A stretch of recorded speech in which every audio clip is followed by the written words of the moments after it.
Hello, good morning बेटा। अभी हम लोग 10th क्लास केमिस्ट्री कंटिन्यू कर रहे हैं। चैप्टर चल रहा है आपका second, that is acids, basis and salt. तो इस चैप्टर में हम 3 टॉपिक पढ़ेंगे, एसिड्स को, बेसिस को, देन सॉल्ट्स को।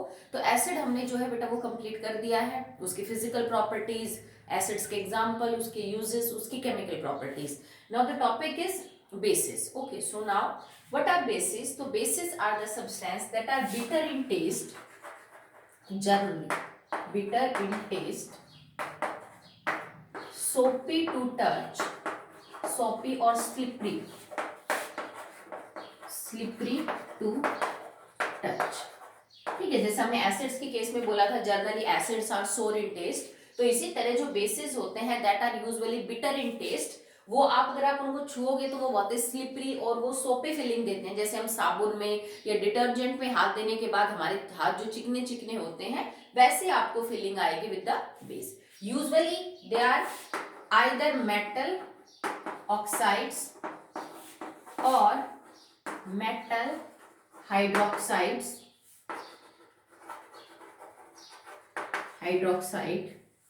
और solution of ammonia in water, solution of ammonia in water। ठीक है, बेस ये सब्सटेंसेस हो सकते हैं।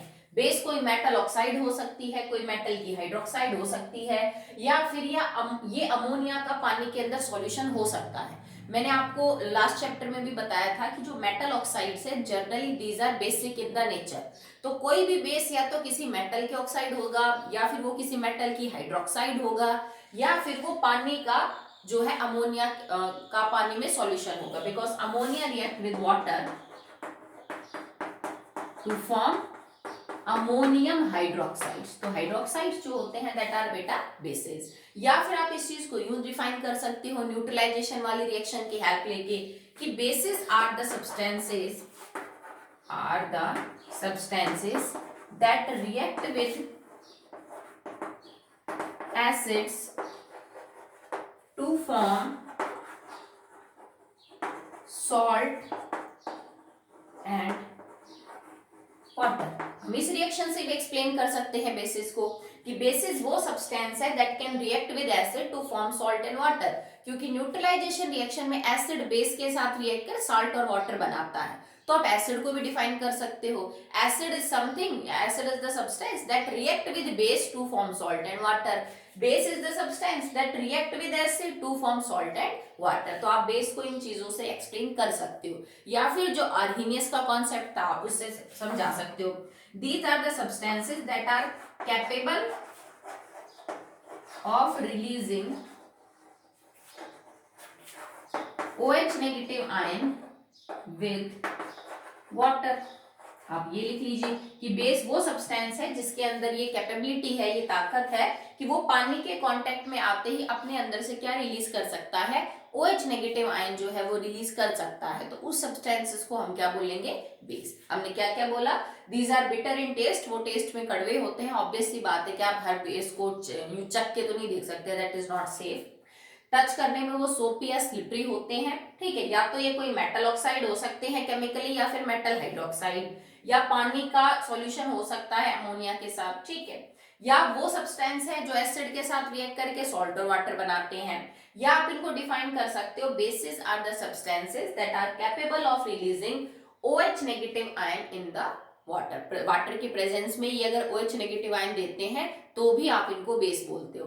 कल हमने यही टॉपिक पढ़ा था कि how water is helpful in dissociation of N acid and base. पानी के कांटेक्ट में ही बेस अपना OH नेगेटिव और एसिड अपना H पॉजिटिव क्यों देता है, ये चीज हम ऑलरेडी पहले कर चुके हैं। ठीक है, चलिए नेक्स्ट देखिए, कुछ सिंपल एग्जांपल डिस्कस करते हैं बेटा बेसिस के।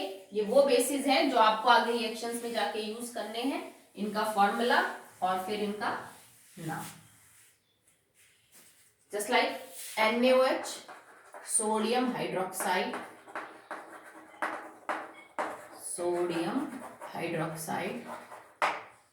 KOH, potassium hydroxide,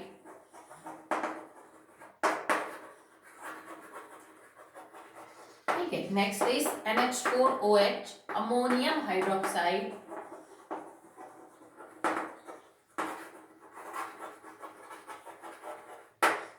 next is CaOH twice, calcium hydroxide,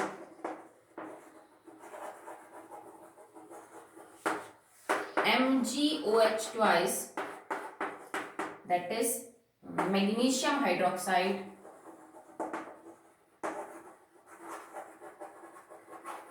ठीक है, आयरन सेकेंड हाइड्रोक्साइड। अब देखो बेटा, आयरन के ऊपर ना दो ऑक्सीडेशन स्टेट होती हैं आपकी, जैसे इसका आपको ये फॉर्मूला लिखा आ जाए और आपको नाम लिखना हो, ठीक है।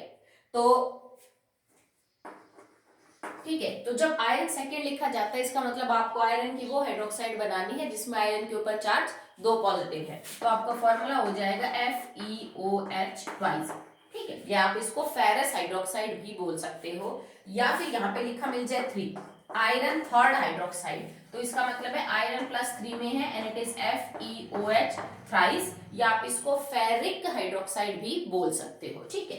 One is AlOH thrice, that is aluminium hydroxide, ZnOH twice, that is zinc hydroxide, CuOH twice, that is copper hydroxide. और आगे भी और एग्जांपल और है बेसिस के जो आप पढ़ोगे। So most common are sodium hydroxide, potassium, ammonium hydroxide, calcium hydroxide, magnesium, iron, ferrous hydroxide, ferric hydroxide, aluminium hydroxide, zinc hydroxide and copper hydroxide, ठीक है। इनके अलावा भी अगर कोई मिलेंगे रिएक्शंस में तो हम उनको डिस्कस करते हुए चलेंगे। तो these are some common bases जो रिएक्शंस में आपको यूज करने, ठीक है। Now a term is known that is alkalis. तो how bases are different from alkalis, उनके बारे में बात करते हैं। बेसिस के साथ साथ ये टर्म चलेगी। तो एल्कलीज बेटा उन बेसिस को बोलते हैं दैट आर वाटर सॉल्युबल, ठीक है। तो आप इसको यूं डिफाइन कर सकते हैं, what are alkalis? Alkalis are water soluble bases, water soluble bases, ठीक है। बेस तो बहुत सारे हो सकते हैं पर हर बेस पानी में डिसॉल्व नहीं हो सकता, ठीक है। All bases are not capable of dissolving in water, ठीक है। तो इसी तरह से जो base is capable of dissolving in water उसको हम क्या बोलेंगे? एल्कलीज बोलेंगे। आप ये समझ लीजिए कि बेस तो बहुत सारे सब्सटेंस है पर उन बेसिस में से कुछ एक सब्सटेंस है जो पानी में घुल सकते हैं, उन पानी में घुलने वाले बेसिस को हम क्या बोलते हैं बेटा? Alkalis. Alkalis are water soluble bases, okay. इसके एग्जांपल क्या है वो आपको याद करने हैं, जैसे NaOH एक एल्कली है, KOH एक एल्कली है, ठीक है। इसी तरह से आपके पास दैट इज NH4OH है, ठीक है। ये कुछ एल्कलीज के एग्जांपल हैं जो पानी में डिसॉल्व हो सकते हैं। आप इस चीज को यूं भी समझ सकते हो, ऑल alkalis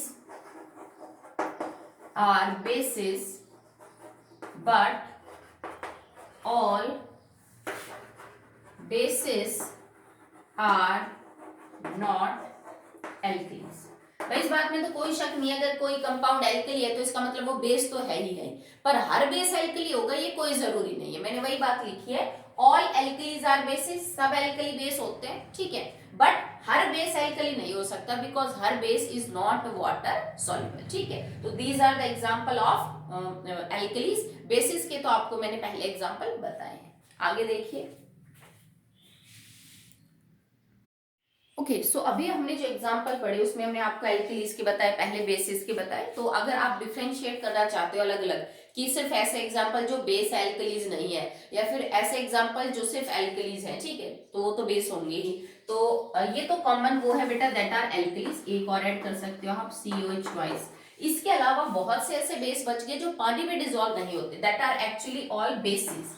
अब हम लिख रहे हैं जो सिर्फ बेस है, एल्कलीज नहीं है, जैसे copper hydroxide, just like zinc hydroxide, FeOH twice, FeOH thrice, ठीक है। Next is PbOH twice, CuO, PbO, ZnO, ठीक है। तो ये मैंने कुछ कंपाउंड्स ऐसे लिखे हैं जो सिर्फ बेस है, ये पानी में सॉल्युबल नहीं है, तो आप इनको एल्कलीज की कैटेगरी में नहीं रखोगे। देखो 2-3 एग्जांपल मैंने मेटल ऑक्साइड के भी लिए हैं क्योंकि metal oxides are also basic, ZnO, CuO, PbO। ये ऊपर कुछ मैंने मेटल के हाइड्रोक्साइड्स ले रखे हैं पर पानी में डिसॉल्व नहीं होती। ठीक है। तो आप बेसिस के एग्जांपल अलग से याद करेंगे, फिर एल्कलीज के एग्जांपल भी आपको अलग से याद होने चाहिए। सिर्फ एल्कली वाला टॉपिक भी 2 नंबर में आ सकता है। What are alkalis, give 2 example, give 4 example. तो water soluble bases are known as alkalis, ठीक है। This is important, all alkalis are bases but all bases are not alkalis. आपसे यही बात एक्सप्लेन करवाई जा सकती है, comment upon this statement. Okay, चलिए next topic is classification of bases. तो हम बेटा वो सारे क्राइटेरिया यहाँ दोबारा से यूज करेंगे जो हमने एसिड्स की क्लासिफिकेशन में यूज किए थे, सोर्स के हिसाब से, स्ट्रेंथ के हिसाब से, कंसंट्रेशन के हिसाब से, और जो हमने बेसिसिटी के हिसाब से किया था। तो यहाँ पे भी हम बेसिस को क्लासिफाई करेंगे ऑन दैट प्रीवियस क्राइटेरिया, ठीक। तो बेसिस होते हैं बेसिकली बेटा on the basis of strength, they can be strong और वीक। सेम चीज हम सेम कॉन्सेप्ट यूज करेंगे कि जैसे एसिड स्ट्रॉन्ग होते हैं और वीक होते हैं, बेसिस भी स्ट्रॉन्ग और वीक हो सकते हैं। So classification of bases, classification of bases में सबसे पहले हम कर रहे हैं on the basis of strength, कि पावर क्या है आपका जो बेस है, दैट इज स्ट्रॉन्ग और वीक। स्ट्रेंथ के हिसाब से स्ट्रॉन्ग और वीक एसिड कैसे होंगे, strong acid, sorry weak bases, strong bases हम उनको बोलेंगे that are capable of ionising completely. Same condition है बेटा जो हमने एसिड के केस में की। अगर एसिड स्ट्रॉन्ग थे तो हमने बोला था कि ये अगर ऑलमोस्ट पानी के कांटेक्ट में आके अपने मैक्सिमम H पॉजिटिव दे सके तो वो एक स्ट्रॉन्ग एसिड है। तो बेस के लिए भी ये चीज एप्लीकेबल है कि अगर कोई बेस कंप्लीटली आयोनाइजेबल हो रहा है पानी के अंदर, अपने अंदर जितने OH नेगेटिव है वो मैक्सिमम रिलीज कर पा रहा है, then it is a strong base, ठीक है। तो strong bases are the bases या are the substances that are almost completely ionized, completely ionized, ठीक है, जो लगभग पूरी तरह से आयोनाइज हो जाते हैं। आयोनाइज का मतलब है आयंस में टूट जाते हैं। जैसे ही पानी के कांटेक्ट में आएंगे अपना पॉजिटिव हिस्सा और अपने OH नेगेटिव आयन जितने वो सारे के सारे रिलीज कर देंगे जितने मॉलिक्यूल में। जैसे मान लो मैंने NaOH को पानी में डाला और अभी मेरे पास NaOH के 100 मॉलिक्यूल है और 100 मॉलिक्यूल में से मैंने नोटिस किया कि पानी के कांटेक्ट में जाते 99 मॉलिक्यूल्स टूट गए into Na positive and OH negative. तो मैक्सिमम टूट चुका है, ऑलमोस्ट कंप्लीटली डिसोशिएट है ये। तो इस टाइप के बेस को बोला जाता है स्ट्रॉन्ग बेस है। स्ट्रॉन्ग बेस के कौन कौन से एग्जांपल हैं, जैसे NaOH, जैसे KOH, जैसे BaOH ट्वाइस। ये कुछ एग्जांपल है of the strong bases. Barium hydroxide है बेटा, it is Ba for barium hydroxide, potassium hydroxide and sodium hydroxide. Next is weak base. अब वीक एसिड की तरह वीक बेसिस क्या हो जाएंगे, that are partially ionised, that are partially ionized, जो पूरी तरह से आयोनाइज नहीं हो पाते हैं, पार्शियली जो है बेटा वो क्या हो पाते हैं, आयोनाइज होते हैं, आधे अधूरे। जैसे 100 मॉलिक्यूल डाले, 100 में से 50 हो गए, 100 में से 20 हो गए, 100 में से 30 हो गए, 100 में से 60 हो गए, पर पूरे नहीं हो पाए, ठीक है। तो उनको हम बोलेंगे दैट इज वीक बेसिस। मतलब इनके फॉर्मूले में जितने OH नेगेटिव आयन है ये वो सारे रिलीज नहीं कर पाते इन प्रेजेंस ऑफ वाटर। कुछ मॉलिक्यूल्स रिलीज कर पाते हैं और कुछ जो है वो अनडिसोशिएटेड रह जाते हैं, बिना टूटे हुए रह जाते हैं। ऐसे बेसिस को हम बोलेंगे कि ये कमजोर बेस है। जैसे कौन कौन से, CaOH ट्वाइस, चलो Cu कर लीजिए, CuOH twice, just like ammonium hydroxide. Okay, next is for example और भी MgOH ट्वाइस, AlOH थ्राइस। ये सब क्या है बेटा, कमजोर बेसिस है जो पूरी तरह से सॉल्यूशन के अंदर आयोनाइज नहीं होते। ओके ना, अब एक तो हमने स्ट्रेंथ के हिसाब से क्लासिफिकेशन कर ली। इसमें इंपॉर्टेंट है ये बेटा कि स्ट्रॉन्ग बेसिस और वीक बेसिस की डेफिनेशन और इनके एग्जांपल, ठीक है। कई बार सिर्फ इतना आ जाता है, आपको 6-7 एग्जांपल दिए होते हैं एसिड और बेस के, और वो आपसे कहेगा बेटा इसमें से strong acid, weak acid, strong base और वीक जो एसिड बेस है उसको आइडेंटिफाई करके लिखो। आपको दिए हुए एग्जांपल में से सिर्फ ये पता करके लिखना होता है कि इनमें से कौन सा स्ट्रॉन्ग एसिड है, कौन सा वीक एसिड है या बेस है, ठीक है। तो उसके लिए हमें एग्जांपल याद होने जरूरी है ना। Based upon the concentration, concentration के ऊपर आप बेसिस को दो तरह से क्लासिफाई कर सकते हो, one is dilute and one is concentrated. एक आपका बेस हो सकता है डाइल्यूट और एक हो सकता है कंसंट्रेटेड। अब बेटा डाइल्यूट हो या कंसंट्रेटेड हो, पानी तो रहेगा, इस बात में तो कोई शक ही नहीं है, ठीक है। कंसंट्रेटेड का आप ये मतलब मत समझ लेना कि अब इसमें पानी नहीं है, सारा बेस ही है, क्योंकि बेस तो बेटा है ही वो सब्सटेंस जो पानी के कांटेक्ट में OH नेगेटिव देता है। तो आप इस बात को तो याद रखो, पानी तो दोनों कंडीशन में है, डाइल्यूट में भी और कंसंट्रेटेड में भी। डाइल्यूट में यूं समझ लो कि तुम्हारा बेस है ना, उसकी परसेंटेज कम होती है, पानी ज्यादा है। कंसंट्रेटेड में इस कंडीशन के मुकाबले तुम्हारे बेस की परसेंटेज क्या हो जाती है, ज्यादा हो जाती है। जैसे मैं तुम्हें दो सॉल्यूशन दूं, 5% NaOH सॉल्यूशन वाटर में, और एक मैं बोलूं 50% NaOH सॉल्यूशन इन वाटर, तो इन दोनों सॉल्यूशंस को तुम अकॉर्डिंग टू दिस कैटेगरी कैसे क्लासिफाई करोगे? आप कहोगे मैडम जो 5% NaOH है that is a dilute solution, जबकि जो 50% NaOH है आप उसको कंसंट्रेटेड मानेंगे। अब यूं नहीं कहोगे मैडम ये तो 50% ही है, कंसंट्रेटेड तो 100% होता, 90% होता, नहीं बेटा, वो तो फिर ऑलमोस्ट प्योर हो गया। अगर आप 100% की बात कर रहे हैं, 99 इज ऑलमोस्ट प्योर, पानी के बिना तो ये बेस का काम करेंगे ही नहीं। तो अगर तुम्हारे पास 50, 60, 70% भी NaOH का सॉल्यूशन है, that will be treated as concentrated. तो कंसंट्रेटेड में भी अच्छा खासा पानी होता है, पर डाइल्यूट सॉल्यूशन में कंसंट्रेटेड के मुकाबले जो परसेंटेज है तुम्हारे सॉल्यूट की, जो फिलहाल मेरा बेस है यहाँ पे, अगर मैं पानी को एज ए सॉल्वेंट मानूं, तो परसेंटेज डाइल्यूट सॉल्यूशन में काफी कम होती है बेस की, जबकि कंसंट्रेटेड में वो ज्यादा है। अब 50% भी बहुत ज्यादा होता है, मतलब आधा बेस और आधा क्या ले रखा है हमने, पानी ले रखा है, ठीक है। तो ये चीज मैं आपको पहले बेस के टॉपिक के अलावा एसिड में भी समझा चुकी हूँ, ठीक है। नेक्स्ट है on the basis of acidity. तो सबसे पहले आपको ये टर्म पता होनी चाहिए कि एसिडिटी क्या है। जैसे लास्ट वीडियो में हमने बेसिसिटी को पूरी तरह से एक्सप्लेन किया था, तो अब आई होप कि आपको एसिडिटी को समझने में उतना ज्यादा टाइम नहीं लगेगा। तो किसी भी एसिड के लिए it is basicity and for base it is acidity. It is equal to number of OH negative ion that is replaceable, that are ions that are replaceable per molecule of base, ठीक है। Base के एक molecule के अंदर total कितने number of OH negative ion है that can be replace, जिनको हटाया जा सकता है। अब हटाया जा सकता है मतलब जो अपनी जगह छोड़ के सॉल्यूशन में जा सकते हैं, वो जगह छोड़ के जाएंगे तभी तो कोई दूसरी चीज आएगी, ठीक है।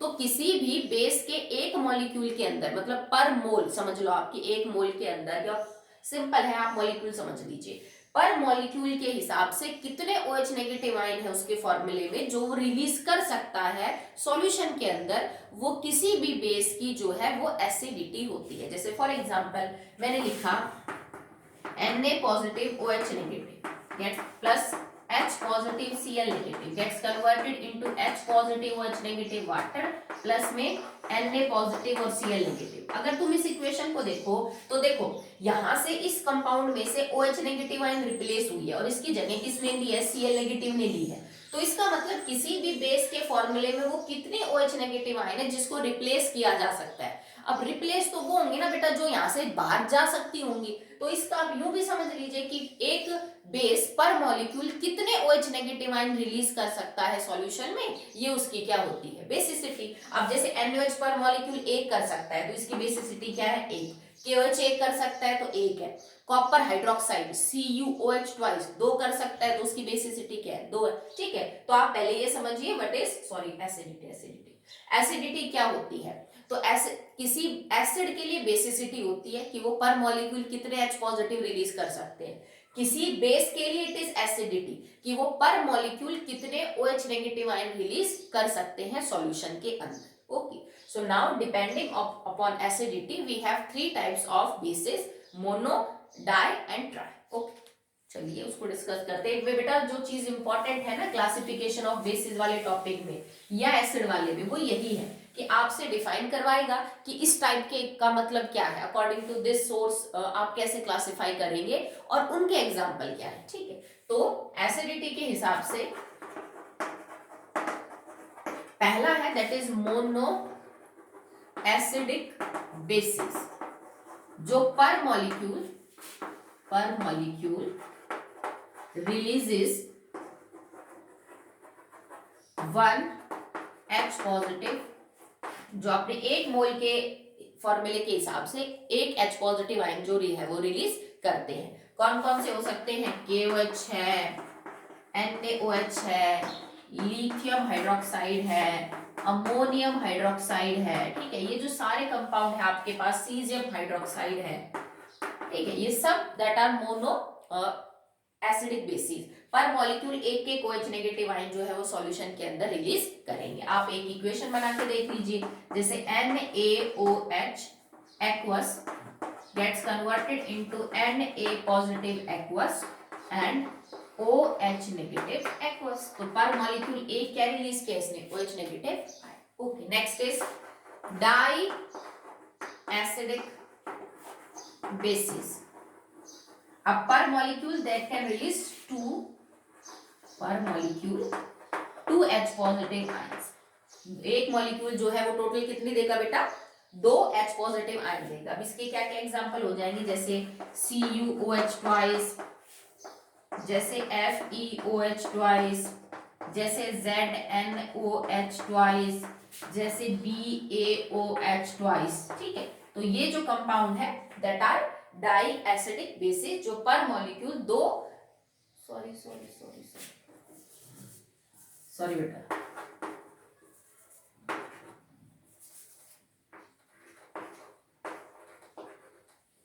ठीक है। So that are capable of releasing 1 OH negative ion पर molecule and 2 OH negative ion पर मॉलिक्यूल। तो ये सब दो H पॉजिटिव आयन देंगे। Last is try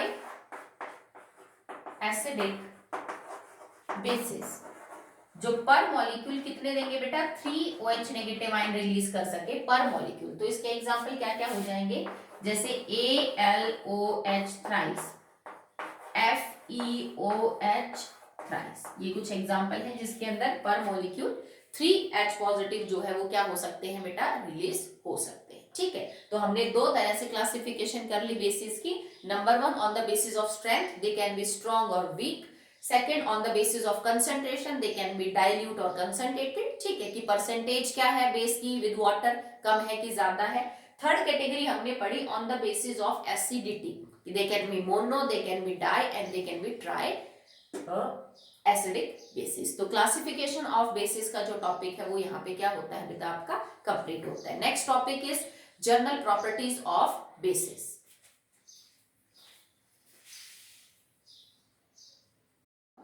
The next topic is properties of basis। तो बेसिस की हम दो प्रॉपर्टीज को डील करेंगे बेटा, फिजिकल, टेस्ट, स्मेल, ये सब कैसा है, इंडिकेटर पे कलर कैसा शो होता है, और फिर हम इसकी केमिकल रिएक्शंस के बारे में बात करेंगे। तो नंबर 1 अगर आप इनके फिजिकल बिहेवियर के बारे में बात करो तो दे हैव बिटर टेस्ट, जो हम ऑलरेडी कर चुके हैं। They are soapy to touch, ठीक है, स्लिपरी या सोपी टू टच होते हैं, and they have bitter taste. तो ये बात तो हम ऑलरेडी पढ़ चुके हैं about bases. Second, they are corrosive in nature, corrosive in nature. जो आपके दो बहुत ही स्ट्रॉन्ग बेसिस है that is KOH and NaOH, अगर ये आपकी स्किन के ऊपर गिर जाते हैं तो बेटा जलन महसूस हो सकती है, वहां पे इचिंग हो सकती है, रेड रेड हो सकती है वो स्किन, और फाइनली छाला भी हो सकता है, ठीक है। तो ब्लिस्टर भी आपको देखने को मिल सकता है इन केस अगर आपका जो बेस है वो स्ट्रॉन्ग है। इनके कॉमन नाम भी होते हैं जिनको आप यूज कर सकते हो। This is known as caustic soda, ये आपको लिखे मिल जाएंगे बुक्स में, caustic soda and caustic potash. तो ये इन्हीं दो बेसिस के कॉमन नाम है। जैसे कई बार हम बोल देते हैं ना, जैसे CaO के लिए हम क्विकलाइम बोलते हैं, ठीक है, इसी तरह इन कंपाउंड्स के कॉमन नाम है। ये दोनों स्ट्रॉन्ग बेसिस है, तो सिर्फ एसिड नुकसान नहीं पहुंचाते, अगर कोई स्ट्रॉन्ग बेस है वो भी आपकी स्किन को नुकसान पहुंचाएगा, जलन हो जाएगी, वो जगह लाल हो जाएगी, ज्यादा है तो छाला भी जो है वहां पे आ सकता है। Okay, third on indicators, indicators के ऊपर इनका जो है वो कलर कैसा रहेगा। तो डिपेंडिंग अपॉन बेटा आपने कौन सा इंडिकेटर ले रखा है वो अलग अलग जो कलर है वो दिखा सकता है। अगर आपके पास लिटमस मान लीजिए रेड है, you have read litmus solution, तो ये उसको कैसा कर देंगे? ब्लू। बेस है तो कैसा कर देंगे? ब्लू। अगर आपके पास मिथाइल ऑरेंज है तो मिथाइल ऑरेंज न्यूट्रल मीडियम में ऑरेंज कलर का है, बेस में डालते ही टर्न्स येलो। और अगर आपके पास फिनोल्फथनील है, phenolphthalein that is pink in the basic medium, ठीक है, जो फिनोल्फथलीन है बेटा वो पिंक होता है बेसिक मीडियम में, कलरलेस होता है एसिडिक और न्यूट्रल मीडियम के अंदर। जो मिथाइल ऑरेंज है वो ऑरेंज कलर का रहेगा in the neutral medium, acid में रेड हो जाता है और बेसिक मीडियम में येलो है। लिटमस का तो आपको पता ही है कि जो आपका एसिड होगा उसमें रेड कलर का होता है, जबकि बेसिक मीडियम में red litmus paper will turn your solution will turn blue in the colour. तो ये कुछ स्पेसिफिक इंडिकेटर्स हैं जिनके लिए हमने कलर लिखा है बेसिस के लिए। Okay, next is conduction of electricity. Conduction of electricity, तो ये चीज अभी समझाने की जरूरत नहीं है, क्योंकि जब मैंने आपको एसिड्स का टॉपिक करवाया था तो ये बात मैंने आपको बता दी थी। वो एक एक्टिविटी की थी हमने, ग्लूकोज और अल्कोहल के फॉर्मूले में H है, फिर भी वो एसिड नहीं है, H पॉजिटिव रिलीज नहीं करते, आयंस फ्री नहीं है सॉल्यूशन में, और दैट्स व्हाई जो बल्ब है वो ग्लो नहीं किया था, मतलब इलेक्ट्रिसिटी सॉल्यूशन में से पास नहीं हो सकती। तो बेसिस के अंदर देखो, बेस वो बेटा जो OH नेगेटिव आयन दे सके पानी के कांटेक्ट में, मतलब ये हुआ कि बेसिस के अंदर फ्री आयंस मौजूद है, और लिक्विड कंडीशन में अगर आपको इलेक्ट्रिसिटी कंडक्ट करवानी है किसी भी सॉल्यूशन में, चाहे वो एसिड का हो, चाहे बेस का हो, चाहे किसी सॉल्ट का हो, तो उसमें फ्री आयंस का होना नेसेसरी कंडीशन है। फ्री आयंस है तो इलेक्ट्रिसिटी कंडक्ट होगी। अब बेसिस क्या होते हैं, जो कि पानी के कांटेक्ट में आके अपनी पॉजिटिव नेगेटिव आयन रिलीज करते हैं, तो इसका मतलब सॉल्यूशन में फ्री आयंस है मूव करने के लिए, तो इनका जो सॉल्यूशन है that will conduct electricity as that of acids. जैसे एसिड्स के सॉल्यूशन इलेक्ट्रिसिटी कंडक्ट कर रहे थे, बेसिस के सॉल्यूशन जो है वो भी क्या करेंगे बेटा, इलेक्ट्रिसिटी को कंडक्ट करेंगे। ठीक है, आप वही सेम एक्सपेरिमेंट वैसी ही एक्टिविटी रिपीट करके देख सकते हो, बस वहां पे जो हमने ग्लूकोज और इथेनॉल का सॉल्यूशन लिया था उसकी जगह आप क्या ले लीजिए, किसी भी बेस का सॉल्यूशन ले लीजिए, एक्वस NaOH ले लीजिए या फिर एक्वस QH ले लीजिए। ठीक है, तो यहां तक तो एक तरह से आपकी जो फिजिकल प्रॉपर्टीज हैं वो कंप्लीट होती है। आज हम एक केमिकल प्रॉपर्टी और कर लेते हैं, दैट इज न्यूट्रलाइजेशन रिएक्शन, क्योंकि वो आप ऑलरेडी पढ़ चुके हो। जब हमने एसिड किया था तो वो टॉपिक वहां पे भी आता है, तुमने फर्स्ट चैप्टर में टाइप ऑफ रिएक्शन में भी उसको किया है, और अगेन अब हम उसको बेस वाले टॉपिक में भी पढ़ रहे हैं। सो प्रॉपर्टीज के अंदर अब हम केमिकल प्रॉपर्टीज पढ़ रहे हैं किसकी, of bases. Number 1 is neutralisation reaction. Neutralisation reaction, अब न्यूट्रलाइजेशन रिएक्शन क्या होती है, जिसमें एक एसिड एक बेस के साथ रिएक्ट करता है to form salt plus water. This reaction can be studied in chemical properties of bases and chemical properties of acids also. दोनों के अंदर आप इस रिएक्शन को काउंट कर सकते हो। ठीक है, एक रिएक्शन ले लेते हैं, जैसे फॉर एग्जांपल NaOH एक्वस, हमने एक बेस लिया, एल्कली एक्चुअली आपके पास, HCl हमने लिया aqueous, they will form NaCl aqueous and plus में H2। ये आपके पास पानी बाहर निकल गया and this is the formula of your salt. ठीक है, डिपेंडिंग अपॉन आपने बेस कौन सा ले रखा है, आपने एसिड कौन सा ले रखा है, न्यूट्रलाइजेशन की जो रिएक्शन है उनमें सॉल्ट अलग अलग टाइप के बनते हैं।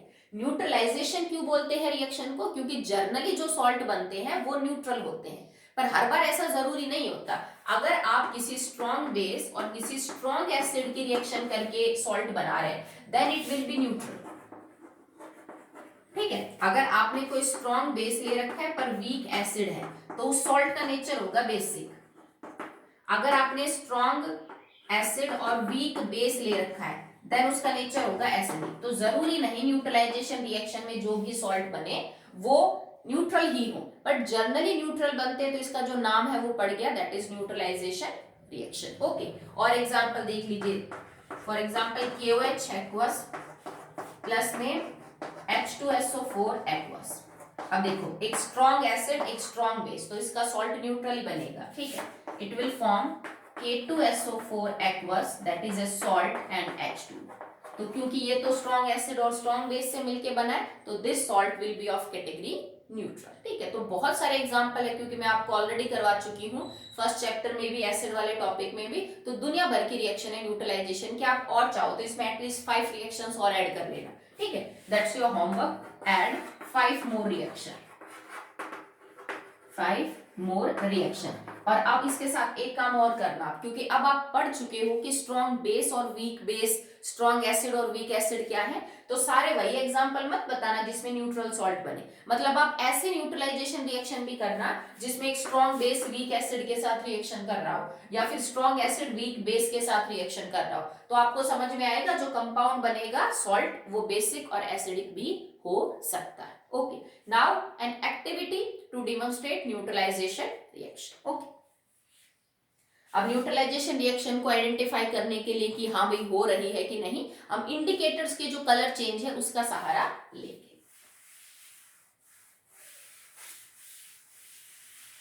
और यही सिंपल रिएक्शन यूज करेंगे, that is NaOH and HCl। ठीक है, तो आपको करना क्या है, आप एक टाइट्रेशन फ्लास्क ले लीजिए, जो इस टाइप का एक फ्लास्क होता है जिसकी नेक थोड़ी लंबी होती है, तो आप इस फ्लास्क में कोई चीज हिलाओगे तो छलकती नहीं। ठीक है, करना क्या है, आप इसके अंदर यहाँ पे डाइल्यूट HCl ले लीजिए। ठीक है, मान लीजिए you have taken 20 ml dilute HCl आपके पास है। ठीक है, क्या करो, साइड में एक स्टैंड लगा दो। ठीक है, और स्टैंड से ना आप ब्यूरेट को जो है वो जोड़ दीजिए। ब्यूरेट एक लंबी सी बेटा ग्लास ट्यूब होती है जिसके ऊपर रीडिंग्स लगी होती है। ठीक है, जैसे इंजेक्शन होता है, एक लंबी सी पाइप होती है उसके ऊपर रीडिंग्स वगैरह होती है, सेम वैसे ही। और इसके नीचे एक वॉल्व होता है, आप इसको बंद कर खोल सकते हो, मतलब आप इसको ढीला और टाइट कर सकते हो, बिल्कुल भी बंद कर सकते हो, तेजी से भी इसमें से लिक्विड नीचे आ सकता है और थोड़ा ड्रॉप वाइज भी। ठीक है, ये मान लीजिए इसका वॉल्व है और नीचे से ये थोड़ी सी पतली होती है और यहाँ से बूंद बूंद करके जो सॉल्यूशन है वो गिरता है। This is stored as burette, इसको हम ब्यूरेट बोलेंगे। ठीक है, मान लीजिए ब्यूरेट के अंदर आपने एक्वस NaOH भर रखा है, नीचे मैंने ले लिया डाइल्यूट HCl और क्या किया, डाइल्यूट HCl में हमने इंडिकेटर ऐड कर दिया फिनोल्फ्थलीन। हमने फिनोल्फ्थलीन इंडिकेटर की मान लीजिए 3 ड्रॉप्स ऐड कर दी। अब आपको पता है भाई HCl is an acid, acid में अगर आप फिनोल्फ्थलीन डालेंगे तो कलर कैसा है इसका, कलरलेस। HCl भी कलरलेस, जो इंडिकेटर डाला वो भी कलरलेस एसिडिक मीडियम में, so this solution is colourless. ठीक है, अब आप क्या करिए कि ब्यूरेट के जो वॉल्व है इसको ओपन कर दीजिए और ड्रॉप बाय ड्रॉप आके NaOH को गिरने दीजिए। अब देखो, तुमने यहाँ पे 20 ml लिया, क्या HCl, ऊपर से बूंद बूंद करके NaOH गिरेगा, तो जो NaOH यहाँ पे आता जाएगा वो HCl के किसी मॉलिक्यूल के साथ रिएक्ट करके उसको न्यूट्रल करता जाएगा। जैसे मान लो एक मॉलिक्यूल गिरा, उसने एक HCl के साथ रिएक्शन करके एक NaCl बना दिया। 10 मॉलिक्यूल गिरे उन्होंने 10 HCl के साथ रिएक्शन करके, मतलब जैसे जैसे तुम ऊपर से ड्रॉप बाय ड्रॉप NaOH डालते जाओगे रिएक्शन होती जाएगी। ठीक है, आप इसको हिलाते रहो टाइट्रेशन फ्लास्क को धीरे धीरे, ताकि एक जगह एक्यूमुलेट ना हो, सॉल्यूशन पूरे पे मिक्सअप होता रहे। ठीक है, अब आप क्या करोगे भैया, आपको टाइम लगेगा, जैसे मान लो इसके ऊपर रीडिंग्स होती है बेटा, 1 ml 2 ml 5 ml, मान लो कि तुम्हारी रीडिंग 20 के ऊपर आ गई, कि तुम्हारा जो NaOH का सॉल्यूशन है ना वो 20 ml खर्च हुआ, और 20 ml खर्च होते आपने क्या नोटिस किया कि ये जो सॉल्यूशन है ना इसमें हल्का सा पिंक कलर आ गया, लाइट पिंक। ये जो ऊपर से ब्यूरेट में से NaOH डाल रहे हैं ना, एकदम से नहीं डालना होता, देखो मैंने ड्रॉप बाय ड्रॉप दिखाया, आप इतना ही खोलो इसको कि बूंद बूंद करके गिरे, एक झटके में खोलोगे तो आपको समझ ही नहीं आएगा पिंक कलर कब आ गया। ठीक है, आप वॉल्यूम जो है वो आपकी गड़बड़ हो सकती है, तो आप ड्रॉप बाय ड्रॉप डालते रहो, सॉल्यूशन को हिलाते रहो। आपको लगेगा कि एक पॉइंट ऐसा आया जब आपने एक ड्रॉप और डाली NaOH की और सॉल्यूशन कलरलेस से हल्का सा पिंक हो गया। ठीक है, और हिलाने के बाद भी वो पिंक कलर गायब नहीं हो रहा, जैसे पहले ऐसा भी होगा कि आप पिंक कलर आपको मिलेगा पर हिलाया तो गायब हो गया। एक टाइम ऐसा आएगा जब NaOH के आप कोई पर्टिकुलर वॉल्यूम नीचे डाल चुके होंगे ऊपर से और पिंक कलर आ जाएगा जो हिलाने से भी नहीं जाएगा। अब एक बात बताओ, तुमने इधर डाला क्या, दैट इज फिनोल्फ्थलीन इंडिकेटर, जो कि कैसा है, एसिडिक मीडियम में न्यूट्रल। NaOH ऊपर से आया, HCl के साथ रिएक्शन करेगा, नीचे बना लेगा NaCl और वाटर। अब जो NaCl है ये न्यूट्रल है, वाटर है वो न्यूट्रल है, तो मतलब इस कंडीशन तक तो जो फिनोल्फ्थलीन है वो कलरलेस ही रहेगा। ठीक है, तो जब तक तुम्हारा सॉल्यूशन कलरलेस है, इसका मतलब पहले तो ये एसिडिक मीडियम की वजह से फिनोल्फ्थलीन कलरलेस था, पर जब न्यूट्रलाइजेशन रिएक्शन पूरी हो गई, जितने HCl थे उनके लिए NaOH तुमने सारा लेके रिएक्शन करवा ली, अब इसमें बन गया एक्चुअली में NaCl और वाटर, तो भी तो सॉल्यूशन न्यूट्रल है, क्योंकि this is neutral and this is neutral, phenolphthalein will remain colourless. अब जैसे ही ये कंडीशन आ गए उसके बाद तुमने NaOH और डाला, तुमने 2 बूंद 1 बूंद भी NaOH और डाला उस एक बूंद NaOH के अंदर बहुत सारे मॉलिक्यूल NaOH के होंगे। अब जैसे वो इस सॉल्यूशन में गिरेंगे, क्योंकि एक्चुअली में तो तुम्हारा सॉल्यूशन न्यूट्रल है और ऊपर से तुमने बेस डाल दिया, तो उस सॉल्यूशन में OH नेगेटिव आयन बढ़ गई। OH नेगेटिव आयन बढ़ते तुम्हारा मीडियम कैसा हो गया, दैट इज बेसिक, और बेसिक मीडियम में फिनोल्फथालीन कैसा कलर का होता है, पिंक। तो जैसे ही पिंक कलर आया, इसका मतलब न्यूट्रलाइजेशन रिएक्शन जस्ट कंप्लीट हो चुकी है, और ये जो एक एक्स्ट्रा बूंद ऐड की है तुमने NaOH की, इसकी वजह से तुम्हारा जो मीडियम है वो बेसिक हो गया है और फिनोल्फथालीन कैसे कलर का आ गया है, पिंक कलर अपना प्रोवाइड कर रहा है। तो आप न्यूट्रलाइजेशन रिएक्शन को यूं चेक कर सकते हो कि 20 ml HCl को न्यूट्रलाइज करने के लिए एक्चुअली में मुझे कितना ml NaOH डालना पड़ा।